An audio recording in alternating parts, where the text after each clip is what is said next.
दूसरा जी विषय ऐसा है कि जो सरकारी संस्थाएं हैं, वो ईडी हों, सीबीआई हों, इनकम टैक्स हों और चाहे चुनाव आयोग हो, उसमें आपके और हमारी तरह इंसान ही काम करते हैं। तो इंसान अगर काम करते हैं तो भगवान तो होते नहीं, उनसे गलतियां भी होती हैं, उनसे सुधार भी होता है। अगर पूरा विपक्ष ये कह रहा है कि चुनाव आयोग में त्रुटियां हैं, चुनाव आयोग कहीं कहीं लापरवाही करता है, चुनाव आयोग कहीं कहीं सरकार के अधीन काम करता है, तो ये सरकार का विषय है ही नहीं। ये चुनाव आयोग को अपनी सुधार करने की जरूरत है। जब चुनाव आयोग में एक फैसला जाता है कि असली शिवसेना और नकली शिवसेना कौन है, असली राष्ट्रवादी और नकली राष्ट्रवादी कौन है, चुनाव आयोग फैसला दे देता है कि असली शिवसेना एकनाथ शिंदे की है और असली राष्ट्रवादी अजीत पवार की है। वाह भाई वाह, मतलब विधायकों की संख्या बल को ये आपने सर्वाधिक मान लिया। वो कार्यकर्ता, वो पार्टी का संगठन, वो कैडर, उसकी कोई वैल्यू नहीं है। महाराष्ट्र में गांव है सोलापुर में मार्कड़वाड़ी, उस गांव में 2000 लोगों की आबादी है। कोर्ट से भी तो वही फैसला आया जो चुनाव आयोग ने दिया था। पूरी बात सुनिए। नहीं, पूरी बात मैं सुन लूंगी, मैं बीच में दुरुस्त कर दूं। वही फैसला आया था ना, आपका चुनाव चिन्ह ले गए शिंदे। आपकी जानकारी के लिए बता दूं जी, आपकी जानकारी के लिए बता दूं कि सुप्रीम कोर्ट में मामला अभी पेंडिंग है, इसका फैसला नहीं आया है। हाँ, इतना आपकी जानकारी के लिए बता लेकिन चुनाव तो शिंदे गुट ने ही तीर धनुष पर लड़ा था ना, वो तो आपके हाथ से चला गया था, वरना स्टे ऑर्डर आ जाता कि नहीं दोनों में से कोई इस्तेमाल नहीं करेगा। मैं उसकी बात नहीं कर रहा हूं, मैं कह रहा हूं कि असली पार्टी कौन है। ये चुनाव आयोग कैसे निर्णय ले रहा है भाई? चुनाव आयोग हमारी बात ही नहीं सुन रहा और निर्णय फैसला दे रहा है। ये बहस ही नहीं हो रही, संवाद ही नहीं हो रहा। ये अलग बात है चित्रा जी। देखिए, पूरा देश आपको देख रहा है, सुन रहा है। हमारे महाराष्ट्र में गांव है सोलापुर में मार्कड़वाड़ी, वहां पे 2000 नागरिक मतदाता है। वो कह रहे हैं कि हमारे यहाँ जो 1000 पोलिंग हुई है 50%, उसमें 900 वोट हमने महाविकास आघाड़ी को डाला है, लेकिन वहां पे 800 वोट पड़ गए हैं बीजेपी को। पूरा का पूरा गांव सड़क पर आ गया। उन्होंने कहा बैलेट पेपर पे चुनाव होने चाहिए, पूरा प्रशासन लग गया, प्रशासन घबरा के चुनाव नहीं होने दिया। इसका मतलब कहीं ना कहीं त्रुटि है। आप मत मानिए, आप इस समय सत्ता में हैं, ताकत में हैं, मत मानिए, लेकिन राहुल गांधी जी अगर कुछ कह रहे हैं कि हाँ त्रुटियां हैं, उसको समझाइए। महाराष्ट्र में विधानसभा के चुनाव में 70 लाख के करीब मतदाता बढ़ गए। लोकसभा चुनाव में और विधानसभा चुनाव में केवल 6 महीने का गैप था। अब बताइए 70 लाख मतदाता बढ़ जा रहे हैं, वो 5 साल में नहीं बढ़ते और यहाँ 4 महीने में बढ़ जा रहे हैं। और हम सवाल न पूछें, हम आपकी जी हुजूरी करें, आपका गुलाम बन जाए, तब आप कहेंगे तो बहुत अच्छे भक्त लोग हैं, बड़े अच्छे अंधभक्त हैं। तो हमें नहीं बनना है भैया, हम सवाल पूछते जाएंगे। हम विपक्ष में बैठे हैं, 10 साल लगे, 20 साल लगे, सत्ता में ना आए चलेगा, लेकिन अगर ये कहें कि हम आंख बंद कर लें, कान बंद कर लें, गुलाम बन जाए, कई बार मुंह से कई बातें सच भी साबित हो जाती है। ये 10 साल 20 साल वाला ये थोड़ा ज्यादा हो जाएगा। ऐसी बातें नहीं कहनी चाहिए, कुछ बातें सच भी हो जाती है कभी कभी। ठीक है, अब नहीं कहनी चाहिए, लेकिन देश सेवा तो, राष्ट्र सेवा तो बिना सत्ता में भी रह के हम कर सकते हैं ना। ऐसा तो नहीं कि उसके लिए कि सत्ता में ही आना हेम के प्रकरण, आपको सत्ता चाहिए। ये मोदी साहब को मुबारक हो, अमित शाह जी को मुबारक हो, वो लोग चुनाव के लिए बने हैं और चुनाव में ही जाते रहते हैं, जीतते रहते हैं, उन्हीं को मुबारक हो। लेकिन हाँ, जो सही है उसको सही कहूंगा, जो गलत है उसे गलत कहूंगा। जब बात मेरे देश की होगी तो सरकार के साथ खड़ा हो जाऊंगा। जब घरेलू राजनीति करूंगा तो महंगाई पर सरकार को घेरूंगा, बेरोजगारी पर सरकार को घेरूंगा। ये मेरा अधिकार है एक अच्छा विपक्ष होने के नाते। तो अगर राहुल गांधी जी नेता प्रतिपक्ष होकर कोई बात कह रहे हैं तो बस बजाय उसके आप उसके सोल्यूशन ढूंढने, आप उन पर ही कटाक्ष कर रहे हैं, आप उनको क्या क्या भला बुरा कह रहे हैं। तो ये अच्छे स्वस्थ लोकतंत्र की परिभाषा नहीं है।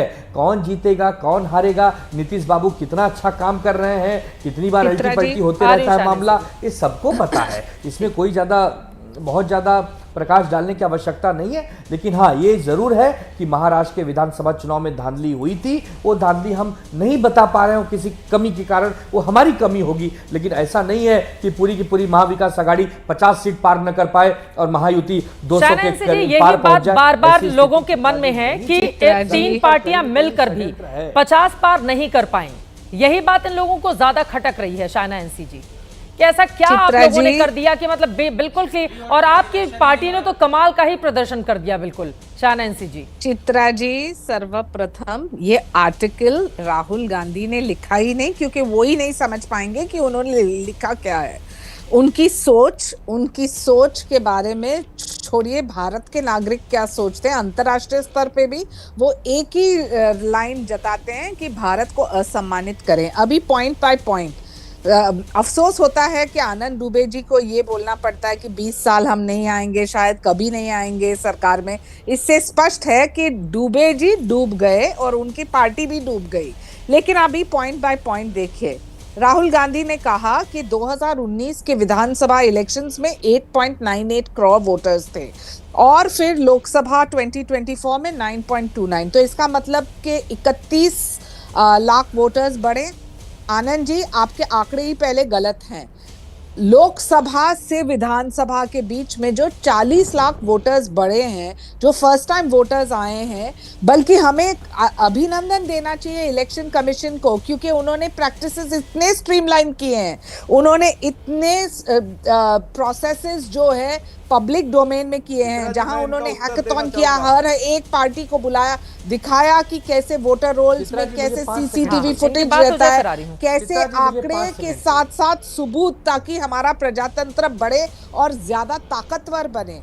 इनको अफसोस किस बात की हो रही है कि जो वोटिंग परसेंटेज 2009 में 59% था, 2014 में 63% था, 2019 में 61% था, तो 2024 में 66% क्यों? अभी आप मुझे बोलिए, ये कोई डिबेट भी है क्या? जब आप जीते लोकसभा के इलेक्शन 2024 में, तब बहुत ही अभिनंदन आपको, और कांग्रेस पार्टी और महाविनाश अघाड़ी ने देखो क्या जादूगर किया।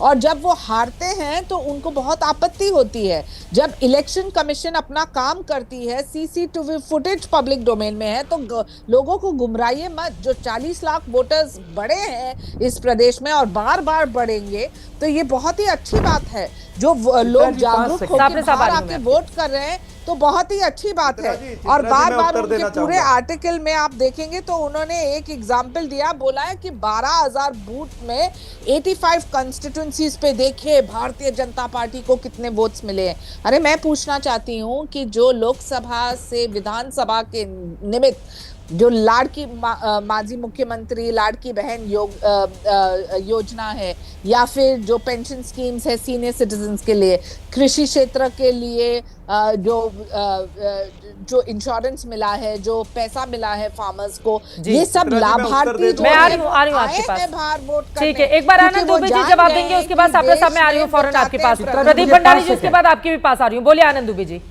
चित्रा जी, हाँ चित्रा जी बोले। चित्रा जी, राजनीति शुचिता का स्तर कितना गिर गया है।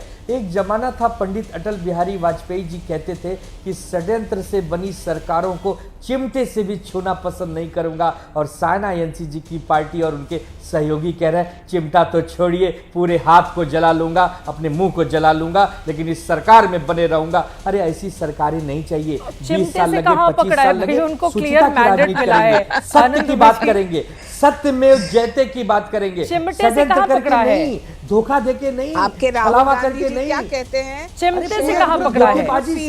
CCTV footage of voting at polling stations, ये कैसे चलेगा कि जीते तो सिकंदर और हार गए तो आपको देगी। इलेक्शन कमीशन के पास जाइए तो आपके पास सबूत भी नहीं है, इसलिए बेबुनियादी आरोप लगा रहे हैं। मनोहर और बेबुनियादी आरोप लगाना एक बार चलता है, बार बार नहीं चलता है। जैसे अंग्रेजी में कहावत है, you can't fool all the people all the time. चलिए ठीक है, आगे बढ़ते हुए सापरा साहब आप जवाब देंगे, उसके बाद प्रदीप भंडारी जी मैं फौरन आपके पास आ रही हूँ। सापरा साहब, एक एक करके उन्होंने बहुत सारे आरोप लगाए हैं कांग्रेस पार्टी के ऊपर, शायना एनसी जी ने। हाँ चित्रा जी, देखिए ऐसा है, विपक्ष या राहुल गांधी जी क्या मांग रहे हैं? यही मांग रहे हैं कि लेवल प्लेइंग फील्ड होना चाहिए। अगर mother of democracy manipulated democracy हो जाएगी तो क्या हम सवाल भी नहीं पूछ सकते? अब चित्रा जी, मैं आपको आंकड़ों के साथ में बात करना चाहूंगा, मैं जुमले और रेटोरिक नहीं बोलना चाहूंगा। आपको मैं लोकसभा की याद दिलाता हूं। लोकसभा के आंकड़े निर्वाचन आयोग ने कितने लेट दिए थे? 11 दिन लेट दिए थे। और प्रोविजनल फिगर और फाइनल फिगर के बीच में कितना अंतर था? 1,07,00,000 वोट का अंतर था। अगर आप 543 कॉन्स्टिट्यूएंसी से डिवाइड करेंगे तो 28,000 वोटर बन जाता है। इसका जवाब इलेक्शन कमीशन ने आज तक नहीं दिया जो कांग्रेस पार्टी ने उनको पूछा। अब मैं महाराष्ट्र के आंकड़ों पर आता हूं, क्योंकि शायना एनसी ने बहुत सारी महाराष्ट्र की बात की है। मैं आपको बता दूं, ऐसे 9 जिले हैं महाराष्ट्र के अंदर जिसमें प्रोविजनल फिगर और फाइनल फिगर में 8 से 9% का या 10% का अंतर आया। मैं 3 जिलों की खाली बात करता हूं। अहमदनगर में 12 सीटें थी, 5 बजे कितना प्रतिशत था? 61.95। 11:30 बजे 71.73। कितना फर्क आया? 9.78। अहमदनगर में बीजेपी 10 सीटें जीती, कांग्रेस 2 सीटें जीती।